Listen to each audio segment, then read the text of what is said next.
Okay, my name is Bruce Harris. I live in Lakewood, Ohio. And Bruce, I understand that your wife had a stroke.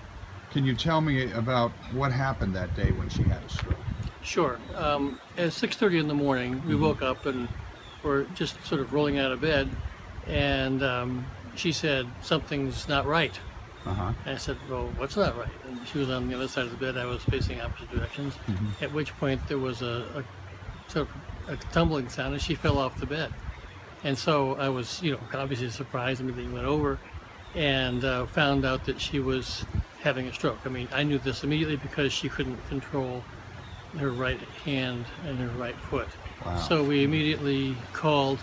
I remembered that Lakewood had its stroke center, or did have one, and I called Lakewood Hospital's emergency ward. I know you have to move fast, because time is tissue, as they say. Right. So we called right away, and they told us, don't call us, call 911. So I did. I also called two of my sons. They arrived about the same time EMS did, and between the five of us now, I guess, we got her down into the ambulance, and then they said they were going to go off to Fairview, and I said, I'll be right behind you in the car. By the time I got to the emergency department, they were saying, sign this, we want to take additional treatment. I said, sure, whatever you need. And they said, we got active bleeding here, we got to get her to the main campus right away.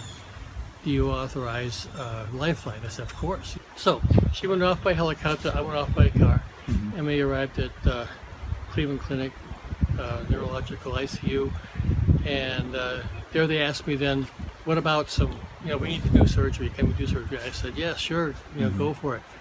And they did, and that was all done. It seemed to be very professional, except for, of course, getting across town through rush hour was It was rush hour, so how long did it take you to get there? Well, it took me an hour, I think, to get across town. I didn't think my progress through traffic would have anything to do with her treatment at that time. Yes. Because I thought, they're going to take care of this. Well, when I got there and they wanted surgery, another authorization signature, I was dismayed. But she was not in surgery until maybe 10:30. So we're talking, 6:30 onset, but it's been a while. It took up to the Fairview, over to the clinic. I mean, the outcome now, Marjorie has made great progress. She still doesn't have full use of her arm or leg, but we're very, very grateful for the tremendous good care that she's had when she's had it. The only sort of, lingering concern I have is 5 minutes away was a hospital that once upon a time had excellent stroke care. Could things have been better or forestalled before they were? It's hard to complain about the service we did get, except for the timing of it. Yes. And if time is tissue, we didn't get what we used to have. And so, I think it's a real negative that we don't have a hospital nearby. It doesn't make sense to me. I mean, on the surface of it, there's so many people nearby here. Strokes with the fourth leading cause of these problems. Doesn't this population density warrant something besides an emergency room? I think it does. Yeah. My experience says, hey, it could be you next time, not just me. And I'm in favor of having the community served properly with close by excellent care. The excellence of the care, it's there, but it isn't here. And there's there and here's here, and sometimes it makes a difference. So I wish we still had a hospital in Lakewood. I wish we could get our hospital back. Seems to me the founding fathers, or whoever it is that set it up that way, were pretty smart. Yeah. And now I don't think we've gotten any smarter, to be honest.